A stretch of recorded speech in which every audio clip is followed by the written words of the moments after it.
Well, it is the Christmas season, and a lot of people like to relive old memories like this one. Why did you say I look like that pigeon lady from the movie Home Alone 2? Well, because you do look like that pigeon lady, Pierce. In fact, you look exactly like that pigeon lady. He does!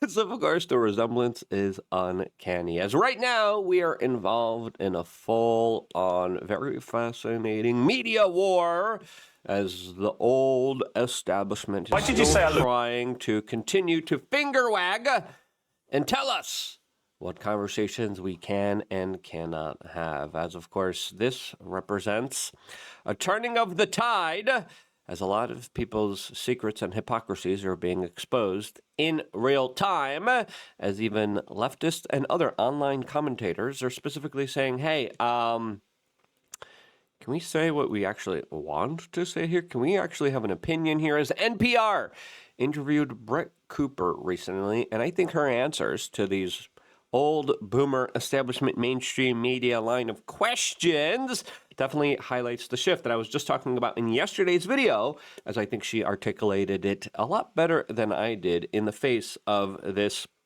mainstream media interview that got a dose of reality that he clearly was not prepared for. As Brett Weinstein, Peter McCormick have their own type of different analysis of this type of new versus old media approach that is being highlighted by individuals who are daring and willing to say some of the most controversial and wild stuff, sometimes when they don't even believe it, in order to prove the bigger point here. And I think this conversation deserves our time, especially when it comes to where we are at, the culture, the media landscape, and where we are going. If you agree, subscribe, click the notification button, as we greatly appreciate all the time that you spend with us. Now, during this interview, we talked about this yesterday extensively, but there's new details coming out as Piers Morgan specifically quizzed and drilled Nick on not having relations with women, whether he liked dudes or not, as now private information about his life is coming out, as it looks like his wife brags about wearing the trousers in the pants and posts humiliating photos of him and takes breaks from his marriages and posts inappropriate images of her wanting pool boys and pool boys being out there. As of course, this is the same person that was just questioning Nick about his own personal relationships. As Shoe On Head, who is kind of a leftist liberal commentator, came out and says, finally got around to watching the Piers Morgan versus Fuentes conversation. And my takeaway is that boomers are completely unprepared for a generation that is immune to ists and isms. Yeah, absolutely. She is right. That's the same kind of observation. The same type of people that we need to understand aren't realizing the bigger talking point. No matter how much we kind of scream at them, like, hey, do you understand what you're building up here? Do you understand, like, how much of you trying to stop something actually builds it up? Do you not understand that? As, of course, this is perfectly represented now by the NPR Brett Cooper interview, as the interviewer, Stephen Inepps, here, an alleged New York Times bestseller, says, quote, many Americans get their news from independent hosts on YouTube, and they include Brett Cooper, who commands a following when she supports Trump and when she critiques him. How does she look at her work? Question mark. Here's the NPR, and it's like, okay, these conversations are fascinating because it's not just a generational divide, but this kind of new versus old media landscape, as, of course, Brett Cooper was automatically questioned to speak out against Nick. And how dare Nick have these opinions? You better say he's bad, right?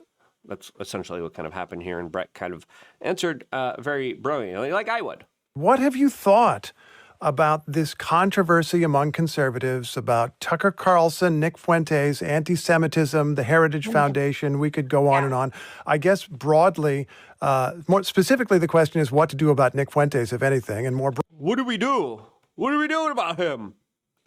You guys are boosting him up. Like, you guys are passing congressional resolutions against him with no merit, with nothing other than, like, symbolic gestures of, like, bad man, he said bad words. I made the point yesterday, being like, could we focus on Jared Kushner and what Jared Kushner is doing? I mean, I find that a lot more important since he's literally all over the place.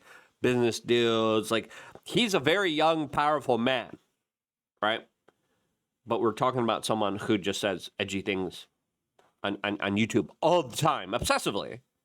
And I'm saying, why does that matter to these people? Like, why are they so triggered? Leave it alone. Broadly, the question is what to do about anti-Semitism in the Republican Party. What have you thought about that?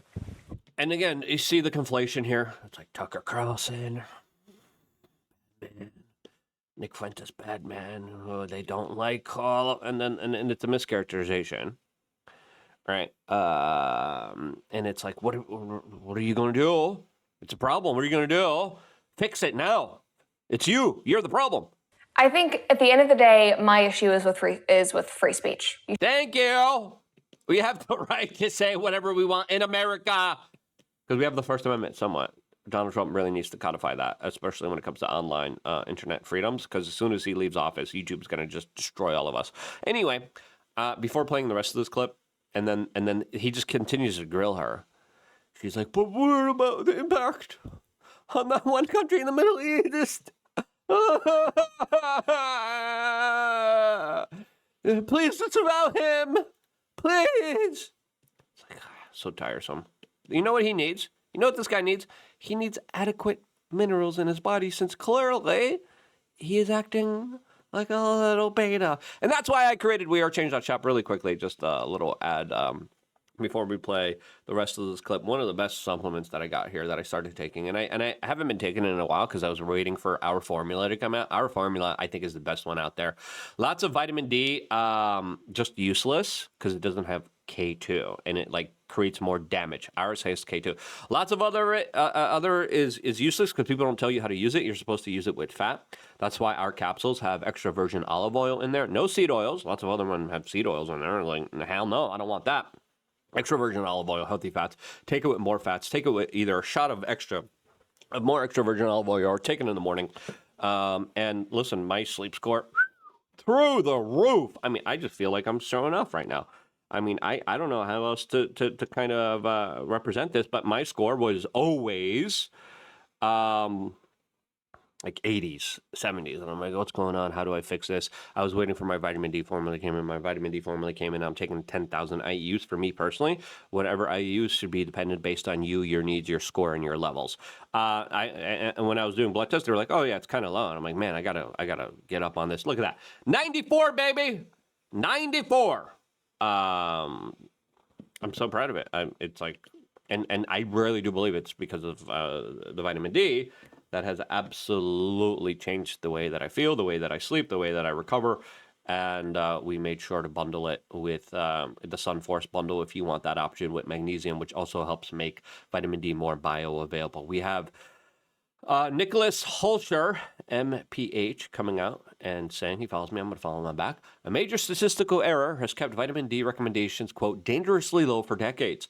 8,895 IUs daily is needed for 97.5% of people to reach 50 levels, not a mere 600 IEU. And again, a lot of the doctors just lowering the levels of vitamin D, lowering the levels of testosterone, telling you, oh yeah, it's healthy. No. And he says the error. Institutions of medicine misread its own analysis using values meant for group averages instead of individuals. Current RDAs are following public health as deficiencies run rampant in America, as there are some medical professionals saying, hey, the better, the healthier your vitamin D levels are, because you don't want to obviously have too much. Some people say, yeah, whatever. But most people deal with chronically low levels. Once you fix that, some medical professionals are like, we won't have patients if we fix this. Listen, our bottles have 5,000 IEUs in there, right here, 5,000. But I take two, so I take 10,000. And then I make sure to take my magnesium at night. And then of course, other things are just simple. Diet, exercise, don't put poison into your body. That's simple. And then you could have a healthy, happy life. And I want that for you. And that's why I created WeAreChange.shop to help you get exceptional gains in all aspects of life. Now let's get back to this clip here, because this is a verbal jujitsu takedown by Brett Cooper of this NPR boomer. You should be allowed to say whatever you want, and we should encourage people to share their ideas. And if you don't like them, ignore them. I think that Yes, ignore. You don't like what he said? Okay, I don't have to listen to you. But these people are like, no, you said something. I have to shame you and look good. I have to look, and I'm like, that doesn't work anymore. That's the old world. That's the old world that the corporate media controlled. They don't have that control anymore. Done. Bye, Felicia. See you later. As of course, we're living in a day and age where you get to say whatever you want, and those ideas have merit because you try to stop them. If you don't try to stop them, people just hear it and they go, okay. But for like, but like literally, it's like an expression of someone of like, let's just say hypothetically, we're in a big room together. Someone says something, it's like, okay. Someone says something, and you have all these older people. Stop it! Why are you saying that? Stop saying that! I've never say that. Everyone's gonna be like, what did he say? What? I want to know what he said. What did he? I want. What? Wait. Say it again. Say it again. Say it again. Say it again. I want to say it now. I want that reaction. Boom. That's the diagnoses of what's happening here socially and politically and culturally. And these old boomers, whether they're doing this deliberately or not, I'm at a level where I'm like, did Nick pay these people off? Are they trying to like make him as the most popular? Are they trying to prop him up as the biggest voice? Or what are they doing? Because how else do you explain what's happening right now than a deliberate attempt to try to prop this man up and make him the #1 most popular voice ever? How else do you describe it? that is a major problem, honestly, on both sides of the aisle. I think that we have forgotten the Streisand effect and forgotten how important that is. And we've gotten into the habit of, if we don't like something, if we think that something is incredibly morally wrong and backwards, we don't just, it's a balance here. You should talk about it and share your opinions and share something that is positive and empowering. What is your solution? What is the alternative that you are providing that is good and wholesome that people should adopt? And then there's a side of people who just point fingers and scream at things and just draw more attention to things. And I think exactly that for Gen Z, what people on both sides of the political aisle need to realize is the more that you tell my generation not to watch something. This old guy's not getting it. This old guy, but he said me things. Hey, that's things I didn't like. And I'm like, and Brett's like, hey, bro. Let it go. Not to look into something, not to listen to something, that something is bad, or censor somebody. We're going to go look for that content because we're interested. I think that's just normal human nature, but especially for my generation, that's a bit more rebellious as young people are. So I think that that is part of it. Again, the free speech issue is incredibly important to me. You know, we have conservatives who have been banging the drum about cancel culture for 10 years at this point. True. Saying, you know, you should be allowed to say whatever you want. You should not lose your job over your beliefs. You should not be canceled or ostracized because of the things that you say. Say whatever you want. Sunlight is the best disinfectant. Move on if you don't like it. And suddenly we have huge conservative figures, people like Mark Levin, going on air and saying, we will cancel you. We will deplatform you. That's not like that. That does not align with my values. If it aligns with theirs, that's totally fine. But the thing that I wanted to call out was, you've built a career saying one thing. You've gained people's trust by saying we will fight against cancel culture. We will not deplatform people. Say whatever you want and we will duke it out on the stage through debates. And now you're saying, I don't like your ideas, so I'm going to cancel you. Yeah, it's ridiculous. But this guy still continues to grill Brett on this. It's like, okay, he didn't get it. He didn't get the memo. Like, in one ear, out the other. Right? And again, older people have more kind of beliefs that ingrained that are very hard to change, right? Their brains aren't as elastic, aren't as flexible, aren't as open-minded. They're kind of stuck in their old type of ways. And I think we need to understand it from a more kind of empathetic point of view because they're living in the old world where the corporate media was dictating our reality.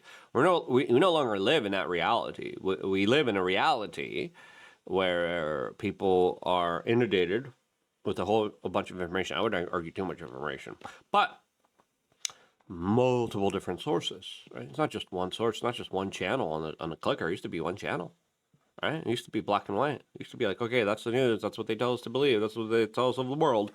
Now it's like a whole bunch of people. And then they understand now, if we want to get attention, we say the most radical stuff. And then naturally people are like saying the more radical stuff than ever. Let's take for granted as part of this conversation that people have a right to say what they want to say. Yes. There is then the matter of what Nick Fuentes and some other people have said. Fuentes, But he said bad stuff. this is a quote from a video in an interview with Alex Jones. Jewish elite gangsters that run our country. And in the Tucker Carlson interview, he talks about how he feels that Jews are extremely organized across borders and more loyal to Israel than to their home countries. Which, It's like a pure. He said this thing. Okay, talk to Nick then. Why are you talking to Brett about this? Why are you trying to get her to respond? And then she comes out and she beat slaps him. We're like, yeah, there's a lot of concerns with Israel. which is a long-time anti-Semitic kind of idea. And the fact that we're not able to talk about it, the fact that criticism or legitimate conversation about it are being stifled, and everyone's being labeled, oh, you just hate all of us because we have legitimate concerns about things that are happening to our country with our tax dollars that is done in our name.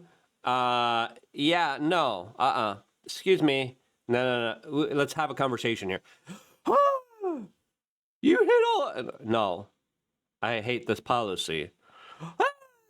And it's like, oh God, I can't even talk to these people. These people are hysterical. They're insane. And it's like, he said this stuff again. You better say he's bad. When we get down to the substance of what Nick Fuentes says, do you agree with it?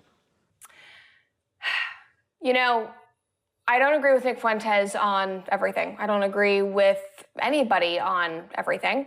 I think that what especially older generations need to learn about Nick Fuentes is that he says it himself, he's an edgelord. He says things that are intentionally inflammatory. He knows that a lot of people are not going to agree with him. He knows that it is incredibly inflammatory. And honestly, I don't pay much attention to it. Do you think that Jewish gangsters are controlling the country? No, not really. I am concerned about the impact of Israel in our country.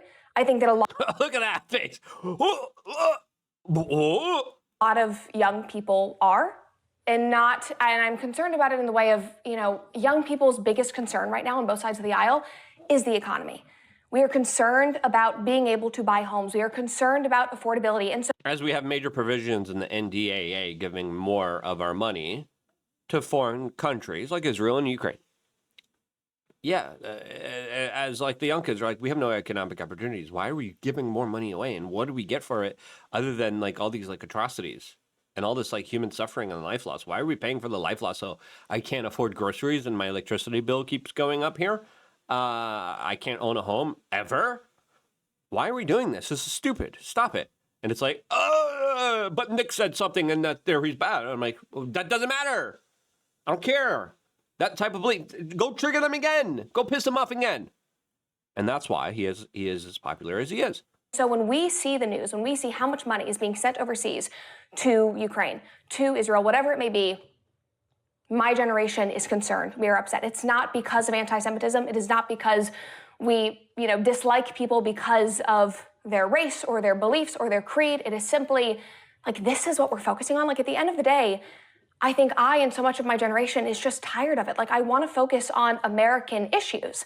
And so when we spend all day talking and bickering about, foreign affairs and where all the money is going, it's like, I want to get back to how are we going to make life affordable for my generation?